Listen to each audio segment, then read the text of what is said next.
Bonjour, bienvenue sur cette petite introduction sur les fonctions. Voilà. Comment on peut représenter une fonction? Comment on peut s'imaginer une fonction? Eh bien, de la manière suivante, on imagine que c'est une boîte noire dans laquelle je vais introduire des nombres. Voilà. Donc cette boîte noire, c'est ma fonction, que je vais appeler très étonnamment f, comme fonction. Et qu'est-ce qu'elle fait, cette boîte noire? Alors cette boîte noire, qu'est-ce que ça peut être? C'est des expressions mathématiques, on verra un petit peu plus tard de quel type. Et quand je rentre un nombre, par exemple, je vais rentrer le nombre 2, voilà, alors vous voyez que l'espace est suffisamment petit, je n'en entre qu'un seul à la fois. Qu'est-ce que j'ai? J'ai à la sortie un nombre, un autre nombre. Alors, ça peut être par exemple le nombre 3. Si je rentre le nombre 0, hop, par exemple, elle peut me sortir cette machine le nombre moins 2. Si je rentre le nombre moins 4,1 par exemple, ça peut me sortir 11. Ne cherchez pas de logique, là pour l'instant, il y en a pas, c'est vraiment au hasard. On verra qu'après, effectivement, on peut les calculer, etc. Mais pour l'instant, pour vous expliquer le principe, voilà, j'ai mon tapis roulant et mes nombres qui sortent. Alors, pour distinguer les nombres qui sont ici, là, qui sont en fait des nombres que j'obtiens à l'arrivée, des nombres du départ, eh bien en fait, pour pas les mélanger, et puis ils sont attribués chacun, 3, il a été attribué après que j'ai rentré le nombre 2, moins 2 c'était après que j'ai rentré 0, 11 c'était après que j'ai rentré moins 4,1. Donc on va dire que 2 il va avoir pour image 3, 0 a pour image moins 2, moins 4,1 a pour image 11. Et on va noter comme ça, c'est-à-dire f de 2. Donc ça, c'est ma machine. J'ai rentré le nombre 2 dans f, donc il faut bien que je mette des parenthèses, sinon c'est pas à l'intérieur. Et je pourrais dire égal 3. Donc après, oui, f de 0 égale moins 2. F de 4,1 égale 11. Voilà. Là, ça, ce sont tous des nombres. Ce sont les nombres images et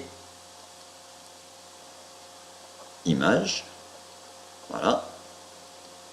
Et le nombre qui est là, ce sont les nombres de départ qu'on appelle aussi antécédents. Voilà. Alors, le nombre de départ ici, eh bien en fait, vous voyez, il peut avoir qu'un seul nombre images possible. Je ne peux pas avoir deux images qui correspondent à cet antécédent, c'est-à-dire f de 2, il ne peut pas aussi être égal à moins 2. Par contre, l'image qui est ici peut avoir deux antécédents. On en reparlera ultérieurement. Voilà, on va un petit peu maintenant rajouter des informations sur cette machine. Donc je vais tout effacer et on continue. Alors, vous voyez, j'ai refait ma machine, je continue, je mets mon nombre, je vais mettre le nombre 1. Eh bien, j'ai une autre façon de l'écrire, c'est-à-dire que quand il sort là, eh bien en fait, pour bien penser que c'est le nombre 1 qui est attribué à f de 1, je peux aussi l'écrire comme ça, c'est-à-dire comme une parenthèse, dire que mon nombre de départ c'est 1, mon nombre d'arrivée c'est f de 1. À la place de f de 1, je peux mettre le nombre que j'ai obtenu là. Voilà, c'est aussi une façon de l'écrire. Et ce nombre ici, c'est l'antécédent, toujours, hop là, antécédent, et le nombre qui est ici, attention, hein, c'est tous des nombres, f de 1, c'est mon image. Voilà. Donc f de 1 a pour antécédent 1, et 1 a pour image f de 1. Alors f de 1, tout à l'heure, c'est un nombre, je peux le remplacer par autre chose. Voilà. Alors, qu'est-ce que je vais en faire justement de ces nombres? Eh bien, on va pouvoir les placer sur un graphique. Alors, un graphique où je représente une unité, hein. Voilà, 1, 1. Et suivant la valeur de mon image, alors admettons que le nombre qui est sorti ici, le f de 1, f de 1, on va dire, c'était le nombre 3. Hein. Eh bien, ce nombre-là, je vais le placer de la manière suivante. C'est-à-dire que sur les abscisses, je vais placer toujours le nombre, l'antécédent, ou le nombre de départ, et sur les ordonnées, je vais placer le nombre d'arrivée. Donc je place 1 et 3, et à l'intersection de ces deux demi-droites, j'obtiens un point que je vais appeler M. Si je refais ça une infinité de fois, avec le nombre 2, le nombre 4, etc., je vais obtenir une infinité de points. Cette infinité de points, je vais les relier, et ça va représenter la courbe de ma fonction, la courbe représentative de ma fonction. Alors, on va voir ça avec, maintenant, si on met des expressions mathématiques. Eh bien, si cette boîte noire, je l'appelle 2x. Je vais rentrer des nombres, là. Je vais rentrer le nombre 4.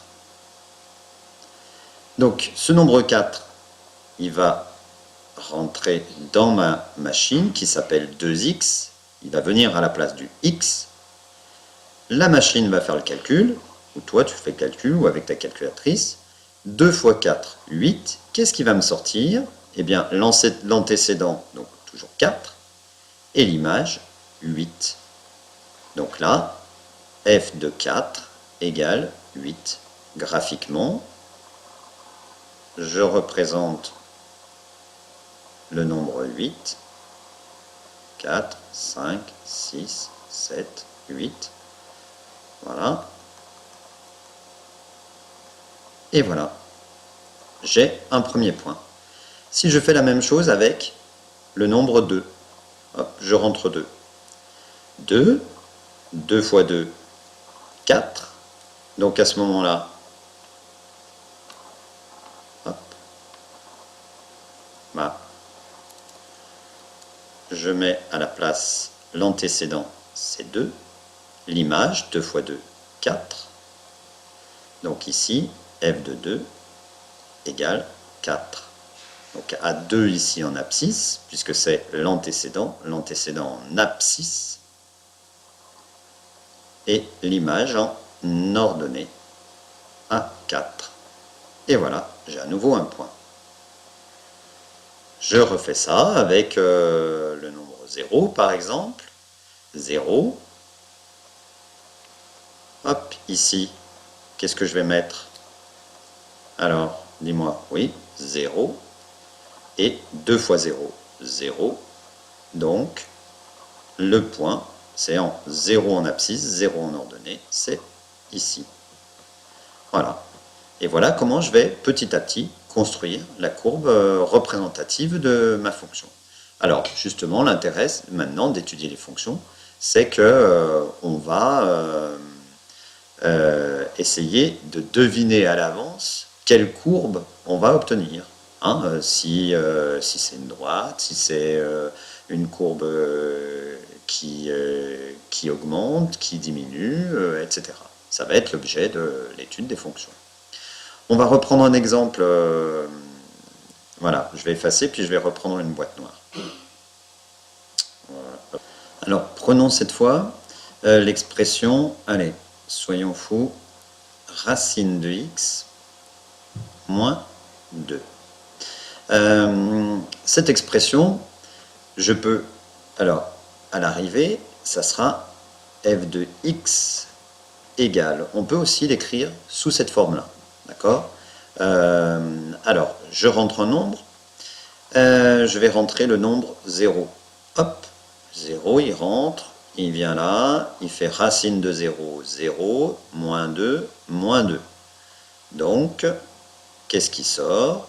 Ben, il sort, je vais le mettre là, pour en mettre plusieurs après, 0, point virgule, moins 2. Qu'est-ce qu'on a fait? On a fait f de 0 égale, j'ai remplacé le x par 0, d'accord, puisque c'est lui qui est venu dans la boîte. J'ai fait moins 2, racine de 0, ça fait 0, moins 2, moins 2. Prenons un autre nombre. Je prends, allez, 4. Hop. Donc je rentre dans ma machine, f de 4. Qu'est-ce qui me sort? Racine de 4 moins 2. Racine de 4, ça fait 2, moins 2, 0. Qu'est-ce qui est ici? Voilà. Donc l'image, c'est 0. L'antécédent, c'est 4. Voilà. Sur mon graphique, je place donc le point 0, moins 2. Hop. Moins 2. Ici. Je peux placer maintenant le nombre 4, 0, 2, 3, 4, 4. Voilà. Etc. Est-ce que, alors maintenant, si je mettais le nombre moins 2, racine, je le rentre, racine de moins 2, eh bien, c'est là où j'ai un problème. Je ne peux pas rentrer le nombre moins 2. Ça casse ma machine. Donc il faut bien penser, et on verra ça un petit peu plus tard, que dans ma machine, je ne peux pas mettre n'importe quoi. Comme dans votre voiture, hein, essayez de mettre du sucre à la place de l'essence, vous n'allez pas aller bien loin. Et bien les fonctions, c'est pareil. Il faut bien faire attention à ce que vous mettez dans la machine pour ne pas la casser. Alors là, c'est pas bien grave, hein, c'est qu'une machine mathématique. Donc je casse quoi? Je fais simplement des calculs qui ne sont pas possibles, que je n'ai pas le droit de faire. Voilà.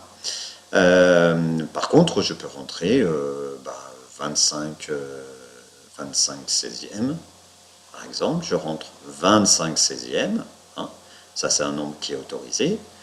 F de 25 16e, je vais l'écrire ici.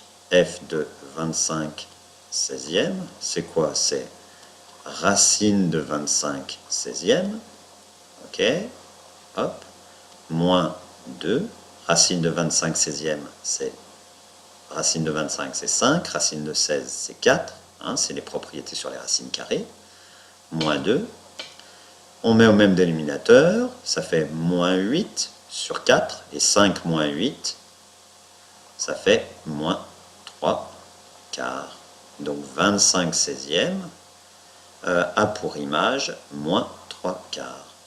Bon, après, il faudrait qu'on place ici 25 16e et qu'on place moins 3 quarts. Voilà. Voilà pour cette petite introduction. Eh bien, je te dis à bientôt et bon courage pour la suite.